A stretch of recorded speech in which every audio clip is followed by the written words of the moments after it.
You don't realize it, but you are being programmed.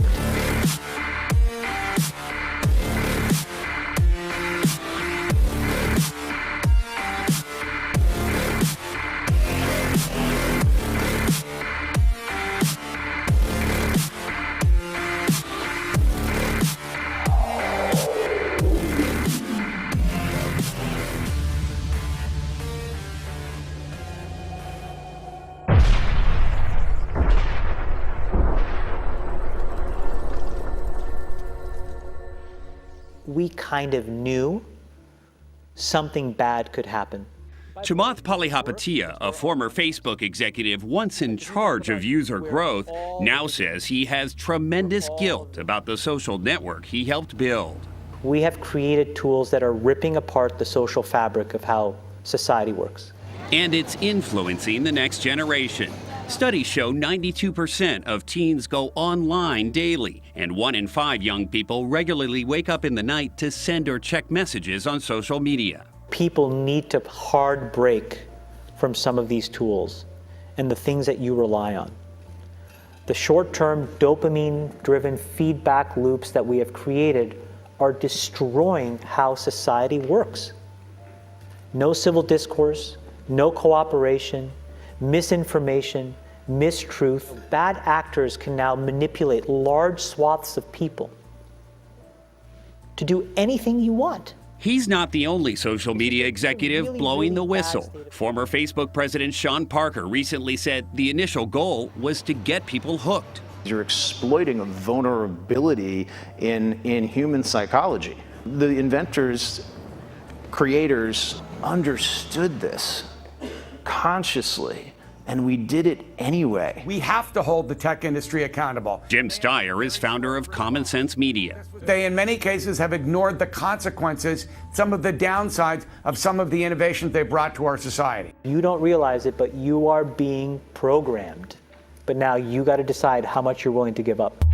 This is a big first for the California Department of Public Health. It's releasing guidelines about cell phone radiation and how you can avoid it. When you sleep, you keep the cell phone at least arm's length from your body.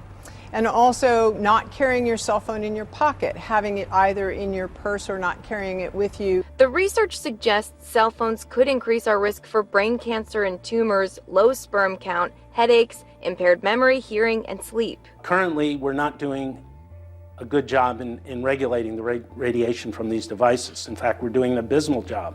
Dr. Joel Moskowitz of UC Berkeley says this is a long time coming. He's partially responsible for bringing this information to light. He sued the Department of Public Health for refusing to release information about the dangers of cell phone radiation back in 2009.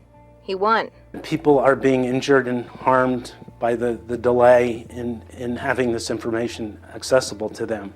So the question remains, does this release mean the state now believes cell phones are dangerous?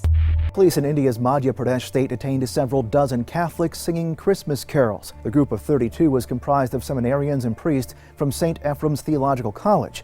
They'd been walking through town singing carols Thursday night, December 14th, just as they've done for the past 30 Christmases. But police say they stopped them after receiving a complaint from a man who said he was being forced to embrace Christianity. On Friday, the Catholic Bishops' Conference of India called the accusations, quote, frivolous and laughable. Meanwhile, another 8 priests who went to check on the carolers were also detained, and one of their cars was set on fire while they were gone. Right-wing Hindu groups in India have reportedly accused Christians of targeting poor areas with financial incentives to convert.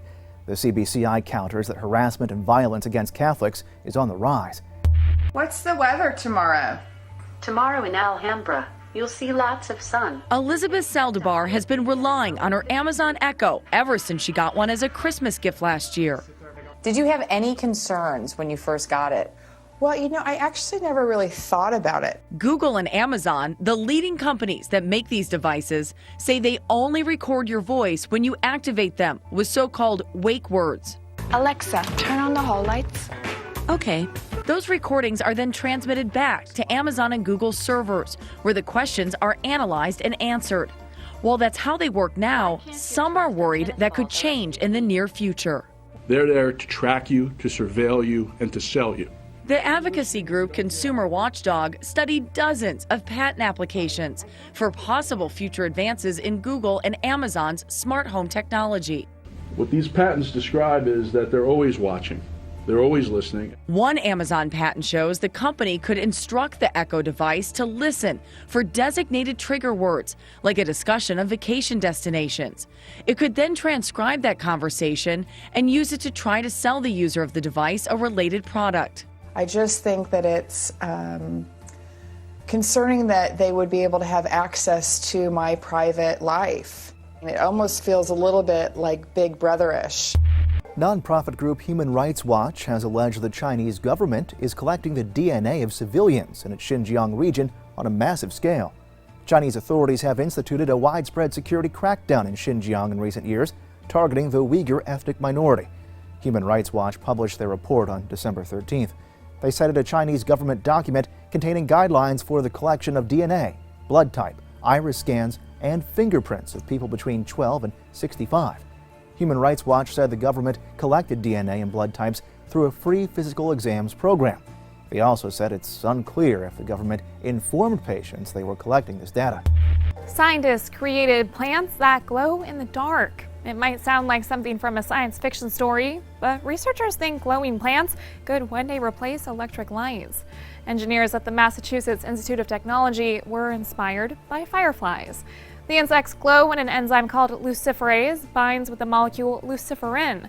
Another molecule called coenzyme A helps boost the amount of light produced by the reaction. Scientists placed all three into separate nanoparticles. These were suspended in a solution. Watercress plants were submerged in the solution, and scientists used pressure to make the nanoparticles enter the leaves, and the plants did the rest of the work. A report published in the journal Nano Letters says the plants emitted faint light for 3.5 hours. Researchers say they can get the plants to glow brighter and longer. They think the technology could be used to make trees glow like natural streetlights. After months of uncertainty, transgender recruits will be allowed to serve in the U.S. military starting on New Year's Day 2018. The Department of Defense made the announcement after federal courts ordered officials to lift the ban. A federal judge denied the DOJ's request to move the January 1st deadline while the case makes its way through the appeals system. As part of the DoD's announcement, the Pentagon introduced new guidelines for trans recruits. Potential service members will still need to go through rigorous health and background screenings. People can be disqualified for enlistment if they have gender dysphoria or if they have undergone recent transition surgery. However, potential service members can be allowed to serve if they have a doctor's approval that they are clinically stable in their preferred gender for at least 18 months and show no signs of mental distress regarding their transition. New recruits must also maintain regular hormone therapy and prescriptions for at least 18 months before they can be accepted. Government lawyers argued forcing defense officials to accept transgender troops negatively impacts military readiness. Back in July, President Trump made the decision to bar trans recruits via Twitter, saying the U.S. could not afford the tremendous medical costs and disruption from the marginalized group. The transgender community is not declaring victory just yet, with many advocates believing that the court system is a slow-moving process, leaving them doubtful of what could happen next with President Trump's military trans ban.